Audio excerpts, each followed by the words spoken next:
बिस्मिल्लाहिर्रहमानिर्रहीम। स्टूडेंट्स, आज का हमारा टॉपिक है मैट्रिसेस एंड डिटर्मिनेंट्स। तो सबसे पहले हम देखते हैं कि मैट्रिक्स क्या होता है। What is a matrix?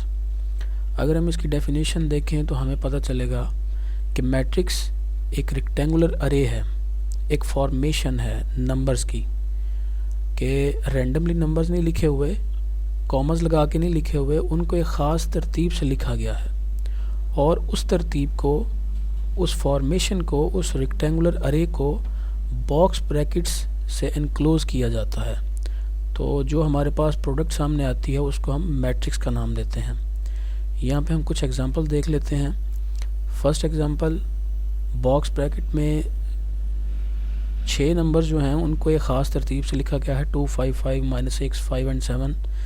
Second example में 1, 5, 4 एंड 0 और थर्ड में -4 एंड 5, और इनको सबको बॉक्स ब्रैकेट में एनक्लोज किया गया है। अब rows and column of a matrix. किसी भी मैट्रिक्स में दो चीज़ें होती हैं, नंबर 1 उसकी रोज़ और सेकंड 1 उसके कॉलम्स। इस मैट्रिक्स की अगर हम बात करें तो रो बेसिकली होती क्या है, इस मैट्रिक्स में हम देखेंगे कि जो left to right number arrange हुए होते हैं, जिस तरह 2, 3 एंड -5, उसके नीचे 7, 8 एंड -6, 9, 8 एंड 1। तो ये जो हैं हम इनको रोज़ का नाम देते हैं। 2, 3, -5 ये एक रो है, देन 7, 8, -6 इज़ सेकंड वन, और 9, 8, 1 is the third row. R1, R2 और R3 से इसको डिनोट किया जाता है। अगर आपके पास इसके अलावा कोई फॉर्मेशन होगी तो आप उस हिसाब से इनके नाम यहाँ पे लिख सकते हैं। इसी तरह हमारे पास यही मैट्रिक्स है और इसमें अब हम कॉलम्स की बात करेंगे। कॉलम क्या होते हैं? Top to bottom.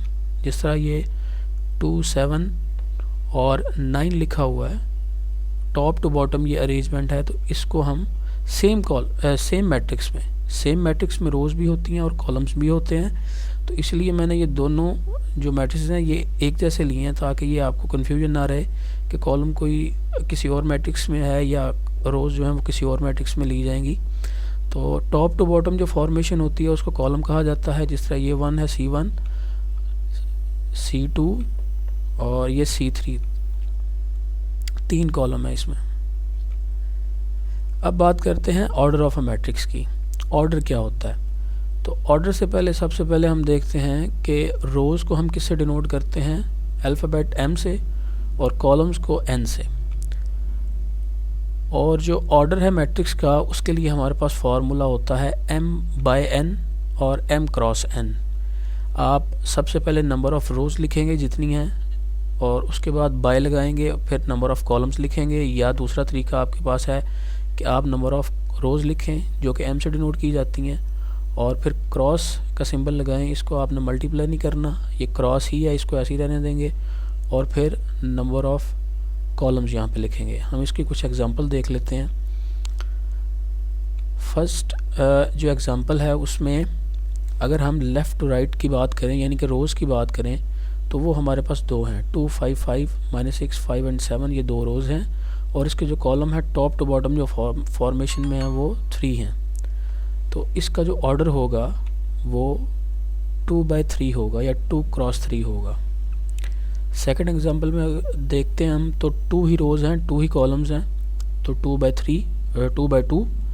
और थर्ड में 1/2, फोर्थ में 3/3 क्योंकि 3 ही रोज़ 3 ही कॉलम्स, फिफ्थ में 3/1 क्योंकि 3 रोज़ हैं और 1 कॉलम है, और लास्ट वन में 1 रो है 1 ही कॉलम है, तो इसका ऑर्डर 1/1 होगा।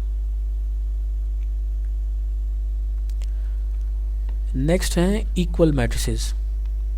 इक्वल मैट्रिसेस कौन से मैट्रिसेस होंगे? अगर हमारे पास फॉर एग्जांपल A और B 2 मैट्रिसेस हैं और वो इक्वल हैं, तो उन इक्वल होने के लिए 2 कंडीशंस हैं। सबसे पहली कंडीशन ये है कि उनका ऑर्डर एक जैसा हो।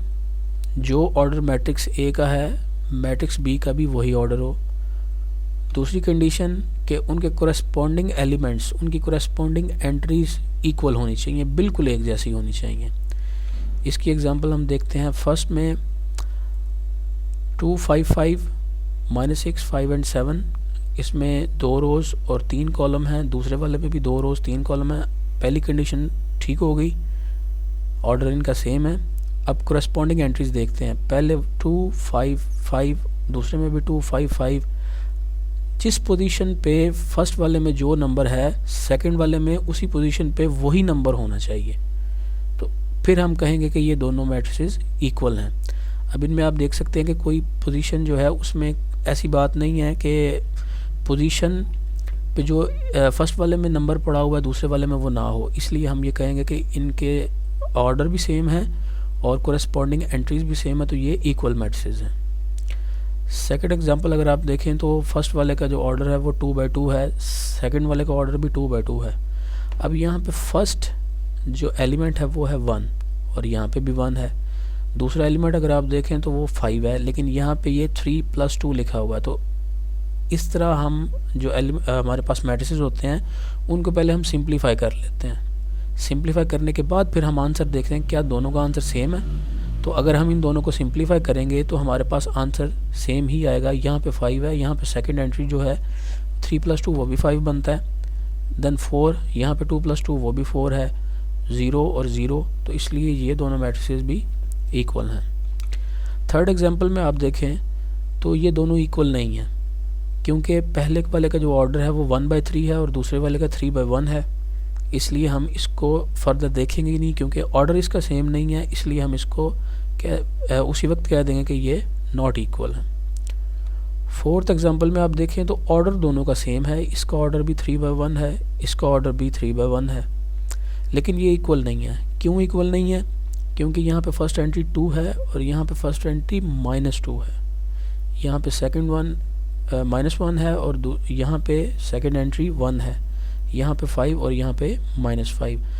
इनके ऑर्डर एक जैसे हैं लेकिन इनकी एंट्रीज एक जैसी नहीं है, इसलिए हम इन मैट्रिसेस को नॉट इक्वल कहेंगे।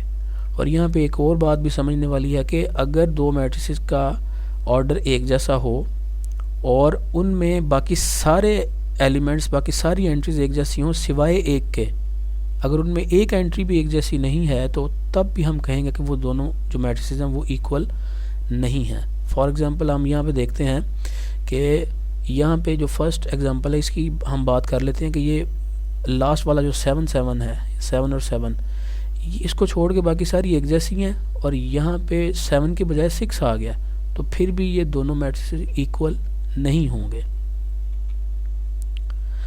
ये कुछ क्वेश्चंस हैं आपकी प्रैक्टिस के लिए, इनको प्रैक्टिस करके आप अपने जो कॉन्सेप्ट्स हैं उनको क्लियर कर सकते हैं। फर्स्ट वाले में आपने ऑर्डर फाइंड करना है, ऑर्डर फाइंड करने के बाद सेकंड वाले में आपने ये बताना है कि इनमें से कौन से मैट्रिसेस इक्वल हैं, कौन से इक्वल नहीं हैं। इनको करने के बाद आप कमेंट सेक्शन में ज़रूर बताइएगा कि आपको किस हद तक समझ आई। उम्मीद है ये वीडियो आज की आपको पसंद आई होगी। अगर पसंद आई हो तो अपने दोस्तों के साथ शेयर कीजिएगा और चैनल को सब्सक्राइब कीजिएगा। नेक्स्ट वीडियो में इंशाल्लाह हम नेक्स्ट टॉपिक के साथ मिलेंगे। तब तक के लिए इजाज़त दीजिए। अल्लाह हाफ़िज़।